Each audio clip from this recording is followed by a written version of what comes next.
everybody, and welcome back to the Drake's RC Stuff YouTube channel. And today, I know it's been a few weeks, and I apologise, but we are starting a new project. We're actually going to build something, not just look at things, do light modifications, things like that. And this is a plane that has been seen on the channel, because when it arrived, the box was smashed to pieces, so I decided to unbox it there and then in a little sort of 2 or 3 minute video, more as a case of I could send it to Banggood if the plane was smashed to bits than anything else. So it is the ex-UAV SkySurfer, also sometimes referred to as an X7, I believe. Essentially, it is a Easy Star slash Bixler knockoff. So, of course, a white plane with these cracked iPhone cameras that flash manically. I don't even know how I'm going to build a plane with these cameras. I mean, there's the tiniest little bit of it in frame. Look how flickery it is. But then as soon as it isn't in frame, I don't know. And we've replaced the lights once already. These are now LED lights instead of whatever. And they're meant to be anti-flicker because I know there's issues with that. In fact, I'll tell you what I might even do, because there's some daylight outside. How terrible does this look? I think the camera's doing alright. Right, we'll do this with the camera off and then they'll be less flashy, because surely the picture being a bit darker is better than all the other nightmares it could be. In fact, can we do some like mood lighting? Some mood lighting. Does that work alright now? Yes, it does. Right. Fantastic. Anyway, so yes, it's a Bixler knockoff, essentially. I'll show you the outside of it. It might make a little bit more sense. But that is a fuselage half. There we are. Again, a Bixler slash Easy Star knockoff. I'm not even sure if these are made anymore, and personally, I'm not sure if I would buy one, because personally, I would just go out now, if you can get on Hobby King and you've not fallen out with them, a Bixler 1.1. Plug and play for like 80 quid, and away you go. Not sure how much this was. I might say it in that unboxing video from many years ago. Not really sure. It has had some bashes and breaks, but I thought this will be the perfect model for testing our walk snail system. That's essentially what this is going to be for. It's going to be sort of a fun model to test our walk snail system. No autopilot, no iNav, no stabilisation, no nothing, flying by the seat of your pants, which means actually that the box with all the components in is quite short, which makes, or quite empty, which makes me think I may have missed something, but never mind. What I would say in terms of Bixler or AXN, because I've had Bixlers in the past, I've got an AXN at the moment. AXN, if you can keep it as light as possible, so I'm talking putting like I've got a 3 or 4 gram, like all-in-one camera with video transmitter and everything in one. Maybe the nano system, I can't remember how, it's in that box over there, how heavy the nano system is for walk snail, but basically keep it as light as possible, keep it to a 3S2200 battery, and that's brilliant. It'll last for 12.5 minutes on that 3S2200, and it's so floaty. The point where I'd say go for a Bixler is if you want a little bit more room, because obviously you've got sort of all this underbelly to put stuff in, and if you want something that's a little bit tougher. The AXN, if you have one hard whack and completely knock the front off, yeah, you can put it back together again, but it will be very soft, the front end, whereas the Bixler foam seems to come back together. I did actually ask, I was trying to get on, I've been trying to get on Hobby King for like a month and haven't been able to, and it was because the SSL certificate had expired. So I tweeted them and said, hello, your SSL certificate has expired, which means that some people can't get on the shop. And I thought, you know, they're losing thousands of pounds possibly. And they said, oh, thank you very much. Anyway, about 2 hours later, I saw that the website was now working. So I tweeted them and said, any chance of some store credit as a little thank you? And they said no. So thanks, Hobby King. Thanks for that. Yeah, there are some nicks and stuff in here. And obviously, as you can tell, it is a kit, not a plug and play. And it does come very much as a kit in terms of, like, I've literally got to glue fuselage sides together. But what's really good about having the fuselage in 2 halves is you can make some modifications to the fuselage if you'd like to help put stuff in and things like that. Right, let me get to the paperwork actually that comes with it. So it comes with what I call an assembly poster, which I'm usually not a massive fan of, but this one isn't completely terrible. It is mostly for the plug and play version, so it was available with sort of like a crappy remote and like a 3-bladed propeller. That's a bit weird. Please. I mean, I have got some 3-bladed ones, but I say, if not, I'd like a 6x4.5 on the back if I can. Yeah, so actually all the bit that we need is this sort of middle section here, to the point where I might even cut the top and bottom off. I might keep the top bit just so I've got stickers. It does come with some. But yeah, it gives you sort of a very basic breakdown. It is, I think this may have been XUAV's first plane, but don't quote me on that. But there is some FPV related stuff. So you can install the servos in front of the canopy, or you can insert them sort of under the wing. The different colour in the fuselage is a horizontal surface. You can assemble the controller or autopilot. So yes, if I flick my tripod back open. So yeah, so this section here is flat. So you could put a flight controller in this if you really wanted to. Again, if you want to put iNav in, there is no problem. But I do like planes that are fly by the seat of your pants. You know, I'm not. This isn't a plane that I'm going to be flying miles and miles and miles away. To be fair, this might not even A, stick around long if it gets broken, or B, might get a different walk snail system, because the walk snail system I've got for it is the one that I was doing in demos, which is the dual antenna. Is it version 2 Pro, I think is what it is. That is a bit overkill for this model. That should be on front of like a mini Talon or something nice like that. But it's what I've got. I sort of went top end and bottom end. I know they've also now brought out the Moonlight kit since, but someone was asking me, can you do a video on updating the Moonlight kit? And it's like, I wish that Walk Snail would send me stuff out for free so I could do that for you. But I don't have one, I can't afford one, and I've got no model to put it in. And I can't afford a model to put it in. So, yeah, so it's going to have the sort of second to top all singing, all dancing one in for now. Eventually, if I get something nice, I can always transfer that system into something that's nice and get sort of a middle of the road system for this if I want to keep it going. But yeah, so it's a kit. So obviously, what comes in the box? You've got the other half of the fuselage, which has the tubes in. So as it says in the book, or in the paper if you like, you can put the servos in the fuselage in 2 different places. There's one sort of here-ish, or you can put them sort of sticking in through here. And because of that method, you can either have the tubes running through the middle of the fuselage. You can see there's a slot there for that one, and there is a slot in here for them. Or if you have it on the outside, you've got the slots on the outside. What's quite good about that is we can use the slot that's built in the fuselage itself, because I'm going to be putting my servers in the tail for weight saving, and also there's less chance of getting knackered up if this front end breaks off in a crash. So this middle channel here, I'm probably going to use for the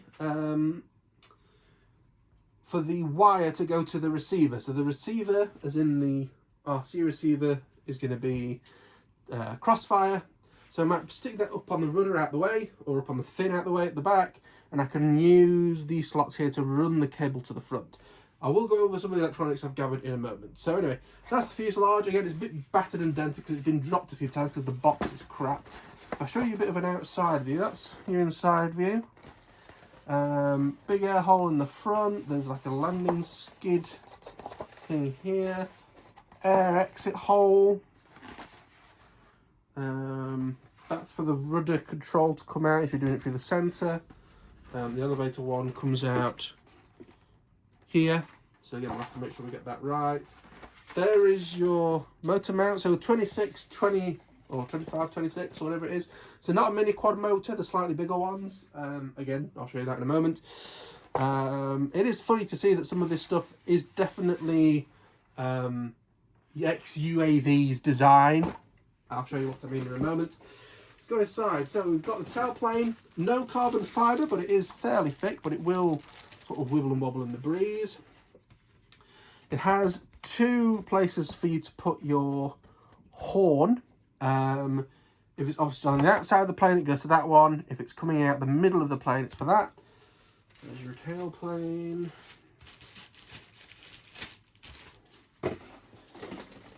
We've also got the rudder, which I believe either way you do it goes to the same point, because there's only one control horn. I have to cut this a little bit off.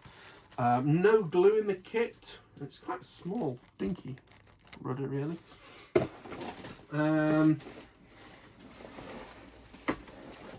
We've got a bag of stuff which I'll get to later. We've got the wings, which haven't even been out the bag yet. But what I was saying about these being very, you could tell it's XUAV, is this is the same mechanism that they use on the Mini Talon. So that tube, I have a feeling, should be glued in really, unless it gets snapped off. I don't really know. I guess, yeah. So the idea is you have another wing tube that goes over the tube that's in there. Can I get that? Where is that tube? That's upstairs. Right, chance no, it's here. So you get the wing tube, it goes over there. So you put this through the middle of the plane, you then slide your wings on, and then there's an Allen key in there to tighten everything up so it grips up. There was a similar system on the S1100, which I glued up and knackered up. So hopefully that is already glued in. So I won't do that. It was on the Mini Talon, and again, these were sort of the Mini Talon and this were sort of the first two models that XUAV brought out. I mean, have you ever seen this logo from XUAV before? 1400 wingspan, length 915. So I believe it is something Bixler 1.1 size. Anything else in this box of importance? Another thing that's in here, you can't see it because it's translucent, but there is like a bit of plastic for this sort of indent here. And then it comes with a canopy with a bit of plastic, which I probably won't use. My idea will probably be to put the video transmitter on the back so the air could just hit it and cool it that way. In terms of our bag of bits, let's take a look. See if we can make head and tails of it. So, about to burst out the bottom, we've got magnets, control rods for the ailerons, an Allen key, swivels, magnets, Velcro, horns. They are just the glue on, not the push through, so I may or may not upgrade those. And then we have a little plywood pack. Try saying that 5 times fast, especially when you're trying to be fairly quick for a video. So, what the hell is all of this? So,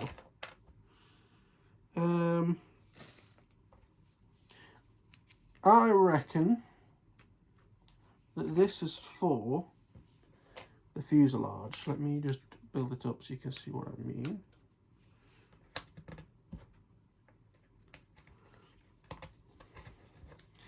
Because they are a big lover of their sort of ply strengthening and fixing mechanism. So this thing, I believe, if you look at that profile, goes there on the inside, and in fact you can sort of see the cutout for it, and that acts like a wing strengthener. I guess on other models they just either leave it or pump a load of foam in to do that. We have got a motor mount, and I presume these are some sort of spacers for the motor mount. These 4 things, I have no idea. I'm just going to have a quick look and then show you my findings. Right, okay, I think I see how this works. So, if you look in this engine section, I believe that's going to go in like that. See what I mean? Same thing up here. Right, double that up because we've got 4 of them, and then that slaps over the top. So it's a bit of a spacer slash extra strength. And then these things So if you put the fuselages together again,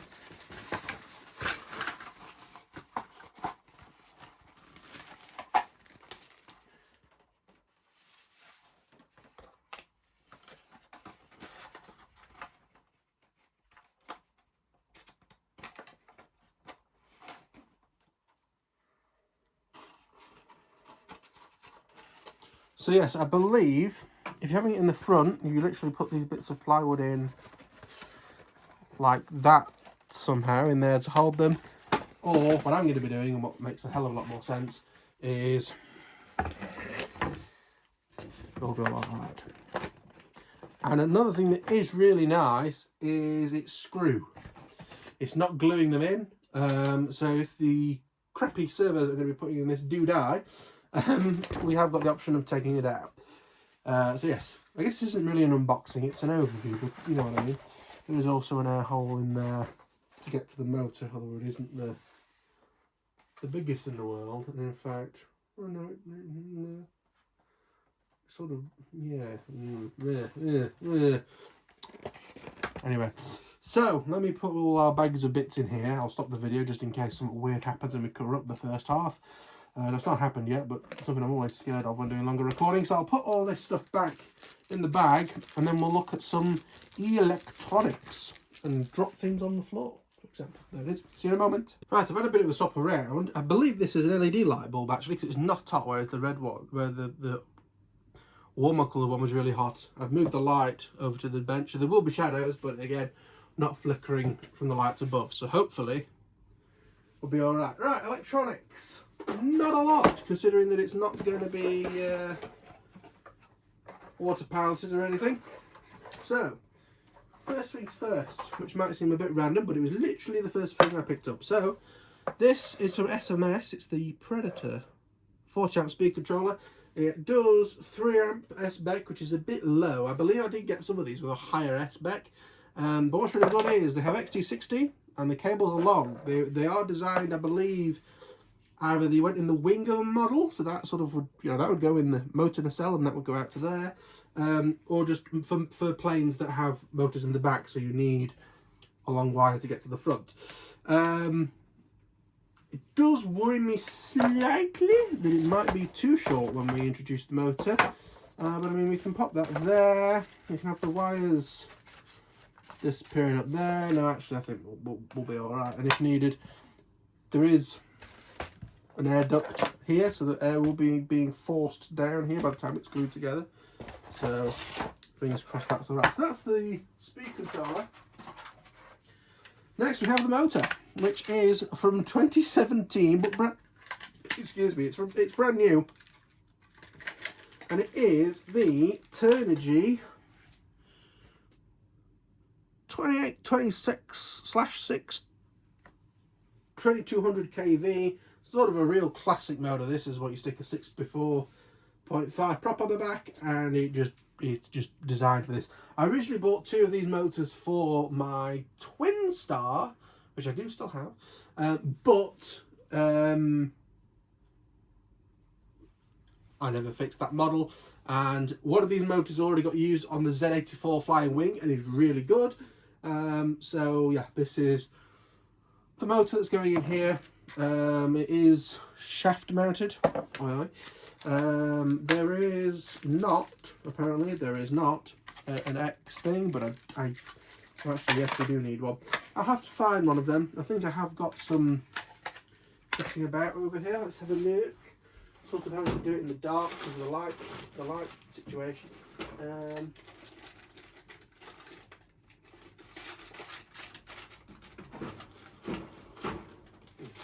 Bloody hell. Come on. Not today. Oh. Has all the power gone off, or is it just over here? Right. Try not to set the house on fire. Tell you what, I'll have a look for them later, but I do have a load of those X brackets stashed somewhere for like the T motors that don't have one. In fact, actually, here's a fancy one from It's an S800 spacer actually, but would the bracket line up? That's the question. Let's have a look. Moment of truth. Yes, it would. Well, that's that problem sorted. You can go back in the bag and you can go back in the box. So, next in the box, what have we got? We have got our TBS Crossfire Nano SE.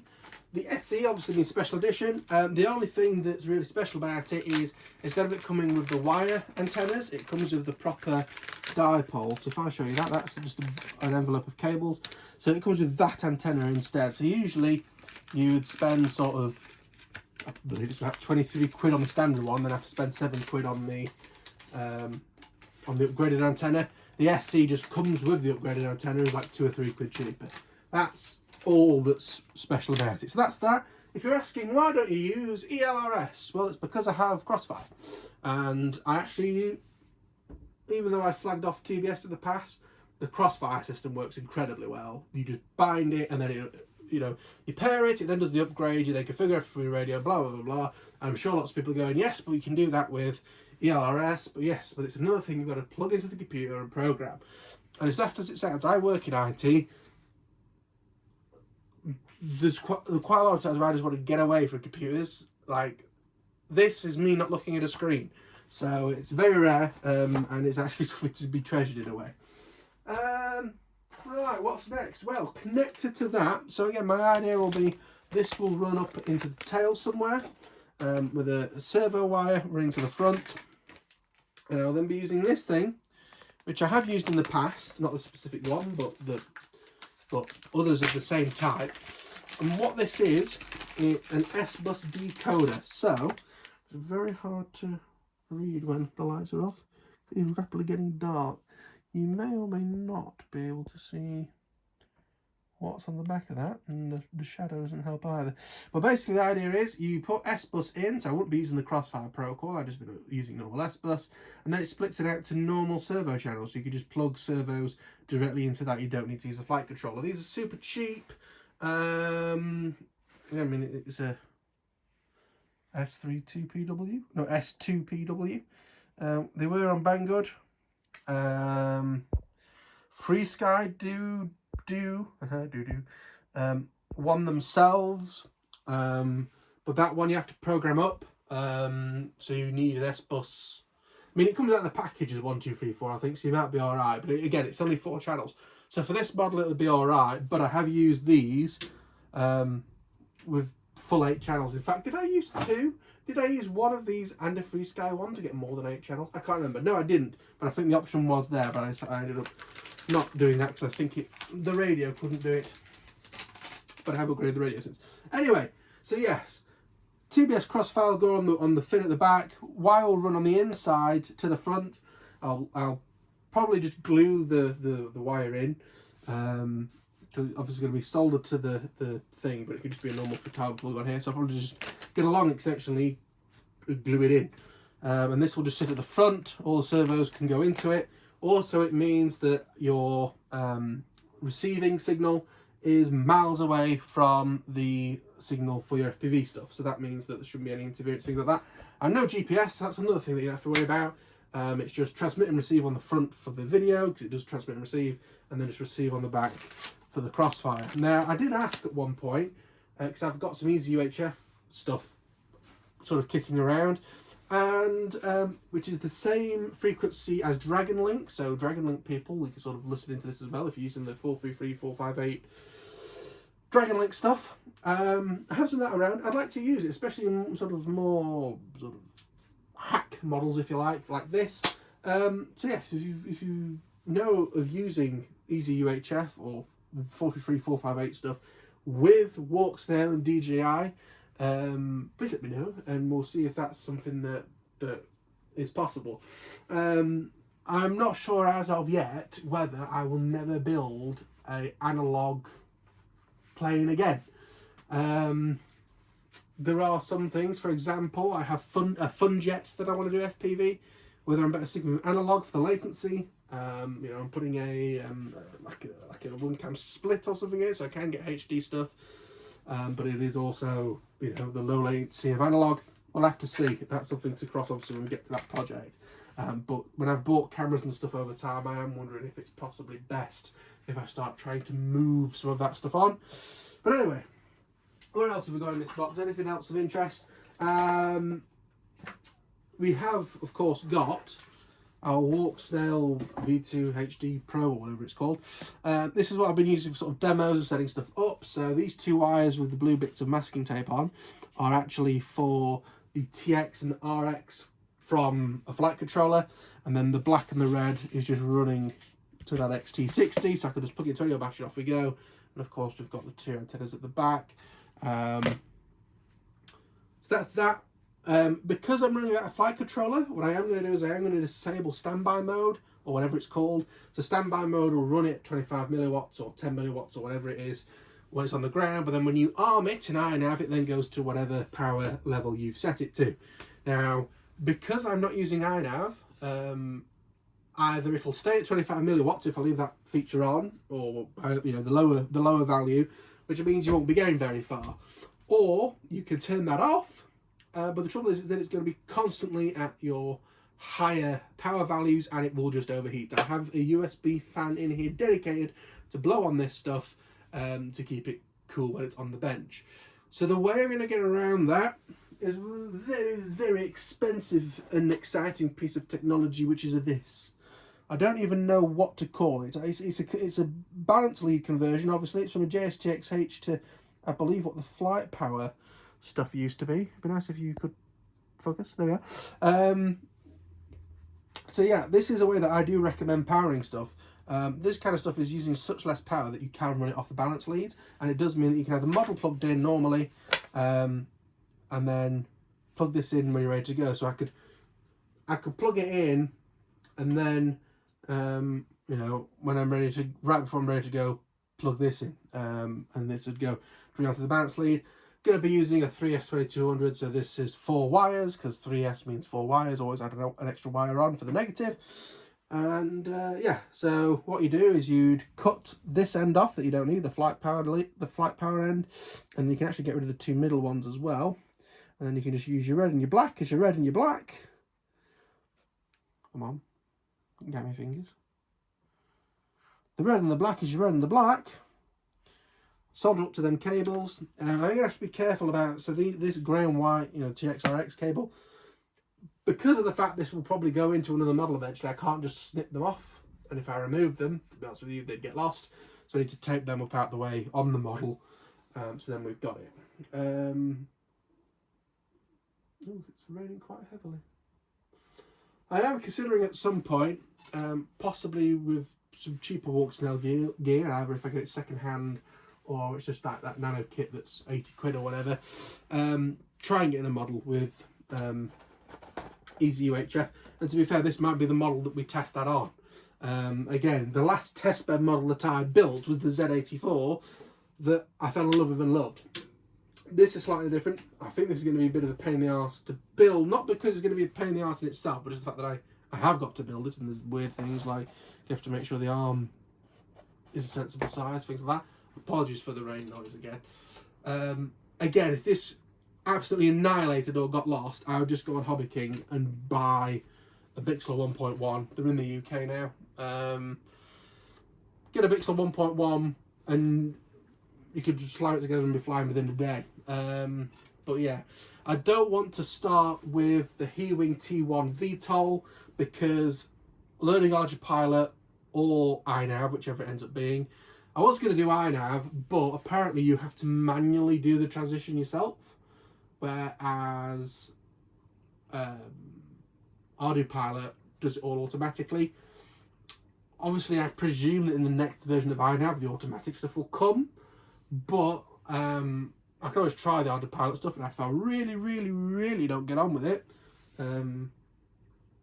just refresh it to something else. That's the way it works. Now, I think that's about it. In terms of when will you see a build video of this, I'm not too sure. I decided that my parents are away, so I can sort of, you know, I can project and be loud and whatever, because obviously no one's going to come and disturb me. So I thought it'd be amiss of me to not do a video. In terms of why I've not been doing videos, I've just been massively snowed under. Both at work, which means I've been getting back late, so I don't want to do anything in the evening. But then on, you know, on the one day that, or the half a day that I'm at home on a Saturday, I've had plenty of other shit to do, including getting a car, because my car's being written off. Hooray! But yeah, that's going to be it for this one, I think. Again, not a lot of electronics. I've suddenly realised I have forgotten quite a crucial one, because they are not in the box. Nearly forgot. Here is my box of MG90 servos. Now, if you search the channel for MG90s, you will find videos with titles including turd emojis, because I had a load of these that, yeah, when I tested them, they went pop immediately. I'd say more than 75% of that particular batch. These are all the ones I've got left. In nice models, I always use Savox, the Savox MG 2055 or 56 or 57, depending on the application. These are just the cheap crapper ones, so they'll go in this, but of course they need to be tested. I'm going to chuck 5 of them in the box, but obviously you can see I've got plenty, because I used to buy them in packs of like 12 at a time, whatever they were. So yeah, that's them. I think that's it. You can tell I'm out of practice. I don't even know if I've got all the bits for it or not. But this is very much being built as a what I've got on the shelf. The only thing that I've bought specifically for this, because I don't technically count that, because again, that's the whole thing we're testing it for, is this receiver. And to be fair, that's only because I am going to be scrapping a model soon. So the receiver from that can go in the He-Wing, or can go in this, depending on what I do it. So that'll be a video to look forward to. A scrapping of a model that I've not got on with. And it has a lot of stuff in it. Annoyingly, a lot of the stuff that I don't think I'm going to use, because it's analog, and then it's an old iNav board that won't be supported past iNav 7. So I can use the GPS, and I can keep the motor and speed controller as a spare. Servos are cheap, crappy plastic ones. So yeah, it's different, shall we say. But I'm glad I found possibly somewhat of a fix to this. I am just going to try turning on the lights again and seeing if we have the flickering issue. Yeah, that's what I'm trying to avoid. I don't know. I'll have to try and find out where these bulbs are, because these are definitely LED bulbs, because they're barely hot, whereas the one up here is still hot now. Basically, it's a lamp with 2 spotlights on it. So I might have to look at that, but that's another thing that's sort of been a bit of a nightmare. Whenever I do get a time, like today, I spent 45 minutes looking for them servos. Or when I come downstairs at night, thinking, oh, I'll just do a quick hour, and you know, I share this place with my dad. So not begrudging him, but you know, he has stuff on the desk or whatever. But anyway, enough rabbiting. That's another half hour. I mean, I might not upload every week, but at least you get a decent amount of stuff. When I do, again, I would rather, I know I put the video out about it, but I would rather do a big video of this with a lot of content. You could argue higher quality than if I put up a video that was 5 minutes long going, here are the servos that I like, which might be valuable to some people, but you know, just watch the channel and you'll see the stuff I like, because it gets used. I am a creature of habit. I have a go-to, you know, I need a bunch of this size. I have a go-to. I have a go-to receiver. Haven't quite got a go-to one of this yet, because I don't know what it's like. But I have a go-to S-Bus decoder. Servos I've sort of got a go-to of for now, and then I'll never buy them again. You know, I have a go-to different stuff. Anyway, I'm going now because I'm rabbiting. So I'll see you all in the next one. Thanks for watching. Bye-bye.